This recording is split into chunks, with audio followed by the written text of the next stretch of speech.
Hello दोस्तों, आज की इस वीडियो में हम आपके लिए एक ऐसी मूवी लेकर आए हैं जिसके अंदर एक लड़का होता है जो कि अपने पिता के साथ मिलकर एक रहस्यमय द्वीप की खोज करता है। और जिस हेलीकॉप्टर के जरिए वह उस द्वीप पर गए थे, वह हेलीकॉप्टर भी बवंडर की चपेट में आकर टूट गया था। साथ ही वह पूरा का पूरा द्वीप पानी में डूब चुका था। अब यह लोग यहाँ से वापस कैसे जाएंगे, ये जानेंगे हम आज की इस वीडियो में। मूवी की स्टार्टिंग में हम एनिसन को देखते हैं जिसके पीछे पुलिस लगी हुई थी, क्योंकि वह चुपके से सैटेलाइट ऑफिस में घुस गया था। पुलिस एनिसन को पकड़ लेती है और उसके सौतेला पिता हैंक को वहाँ पर बुलाती है। हैंक एनिसन को पुलिस से छुटा लेते हैं और घर आते हैं, लेकिन एनिसन उन्हें बिल्कुल भी पसंद नहीं करता। फिर एनिसन गुस्से में अपने कमरे में चला जाता है। फिर हैंक एनिसन के कमरे में जाते हैं जहां पर एनिसन किसी कोड को तोड़ने की कोशिश कर रहा था। हैंक एनिसन को कहते हैं, मैंने नेवी में ऐसे बहुत सारे कोड डिकोड किए हैं, अगर तुम चाहो तो मैं तुम्हारी मदद कर सकता हूँ, पर पहले तुम्हें मुझे इस कोड के बारे में सब कुछ बताना होगा कि तुम्हारे पास ये कोड कहाँ से आया। एनिसन बताता है कि मुझे कुछ दिन पहले कोई कुछ कोड भेजने की कोशिश कर रहा था, पर सैटेलाइट कनेक्शन कम होने की वजह से वह कोड मेरे पास पूरा नहीं आया, इसीलिए मैं सैटेलाइट ऑफिस भी गया था।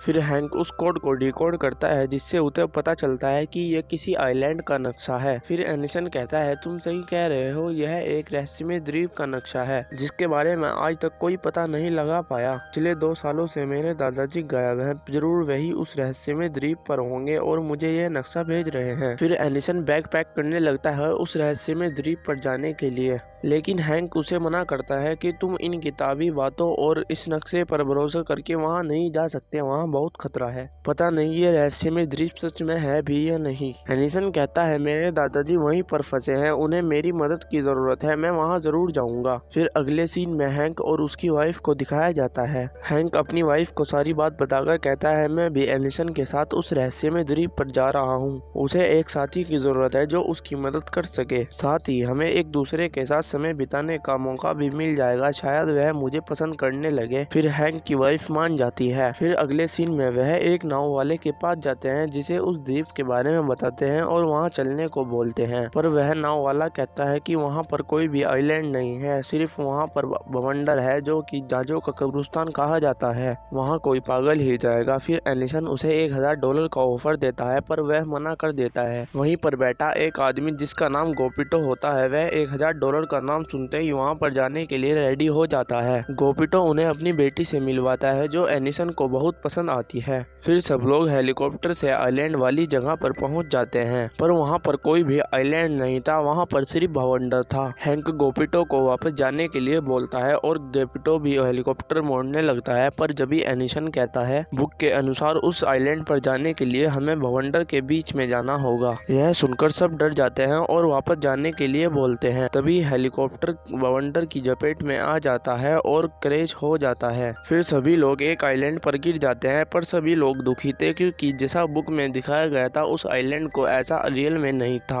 वहाँ पर कोई भी पेड़ पौधा नहीं था, वहाँ सिर्फ रेत और पानी था। सब लोग वापस जाने का रास्ता ढूंढने लगते हैं। सब लोग एक गुफा के अंदर चले जाते हैं और पहुँच जाते हैं एक रहस्यमय द्वीप पर। सभी लोग उस द्वीप को देखकर हैरान थे क्योंकि वह काफी ज्यादा सुंदर था, और साथ ही वहाँ की एक खास बात और थी, वहाँ पर बड़े जानवर छोटे और छोटे जानवर बड़े थे। फिर सब एनिसन के दादा की तलाश में आगे बढ़ते हैं और सभी एक पत्थरों के ऊपर से गुजर रहे थे। तभी हैंक का पैर पत्थर में धंसने लगता है। वह समझ जाते हैं कि यह पत्थर नहीं बल्कि छिपकली के अंडे हैं। सब लोग यह सुनकर डर जाते हैं क्योंकि जब छिपकली के अंडे इतने बड़े हैं तो छिपकली कितनी बड़ी होगी। तभी छिपकली वहाँ पर आती है जो कि बहुत बड़े आकार की थी। छिपकली उन सब के पीछे पड़ जाती है उन्हें खाने के लिए। सब वहाँ से भागते हैं पर वह सब बच नहीं पाते और छिपकली उन्हें खाने ही वाली होती है। तभी छिपकली पर अटैक होता है। एनिसन के दादाजी वहाँ पर आ चुके थे और उन्होंने छिपकली के ऊपर बड़ी बड़ी लकड़ियों से हमला किया जिससे छिपकली बेहोश हो गई। एनिसन अपने दादा को देखकर बहुत खुश होता है। फिर वह अपने दादा के साथ उनके बने लकड़ी के घर पर जाते हैं। हैंक दादाजी से पूछता है कि तुमने हमें वह सिग्नल कैसे भेजे। दादाजी उन्हें एक रेडियो दिखाते हैं जो कि उन्होंने खुद बनाया था।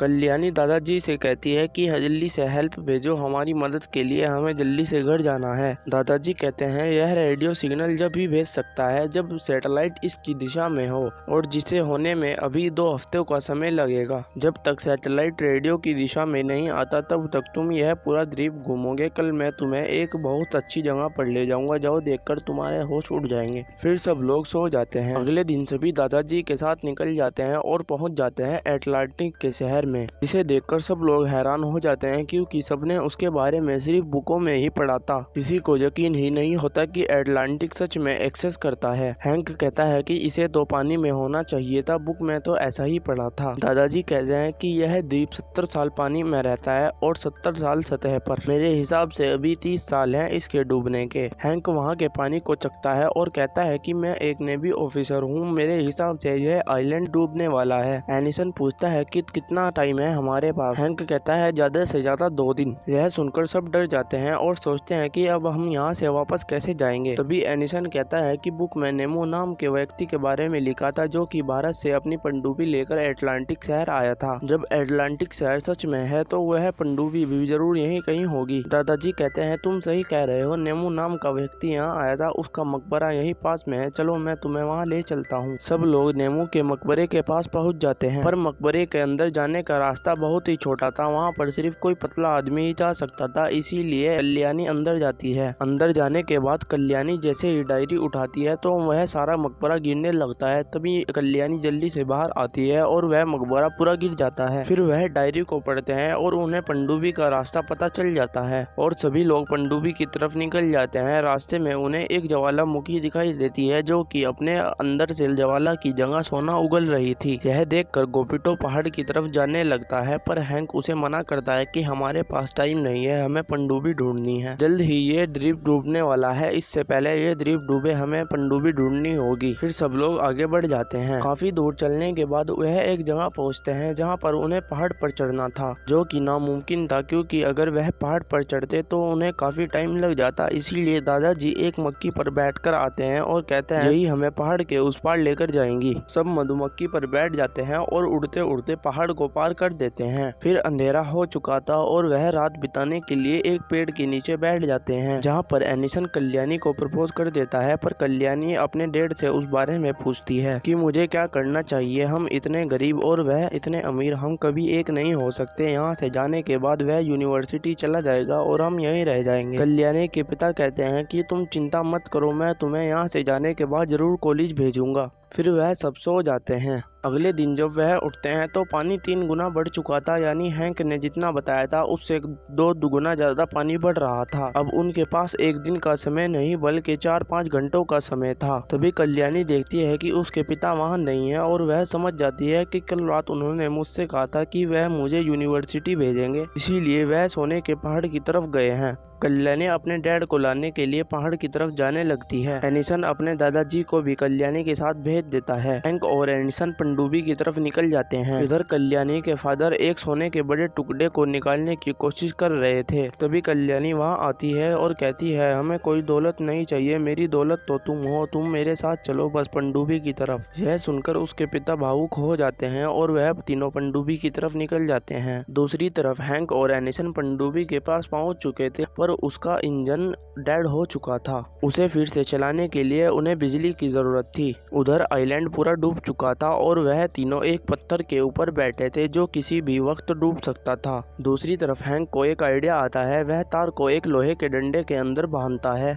और बाहर जाकर राफेल मछली के मुंह में घुसा देता है, जिससे इंजन के अंदर करंट आता है और वह स्टार्ट हो जाता है। फिर वह पनडुब्बी को पानी के बाहर लाते हैं। दादाजी और कल्याणी और उसके फादर को पनडुब्बी के अंदर बिठाते हैं और उस आइलैंड से बाहर निकल जाते हैं। मूवी के आखिरी सीन में हम 6 महीने बाद का सीन देखते हैं, जहां कल्याणी के फादर बहुत सारे टूरिस्ट को नीमू की पनडुब्बी की सवारी कराते हुए नजर आते हैं, जिससे वह बहुत अमीर हो चुके थे। साथ ही कल्याणी और एनिसन की भी शादी हो चुकी थी। एनिसन के दादाजी उसे एक किताब देते हैं जिसमें एक और एडवेंचर सफर के बारे में लिखा होता है। यह देखकर सब बहुत खुश हो जाते हैं और यहीं पर यह मूवी भी एंड हो जाती है।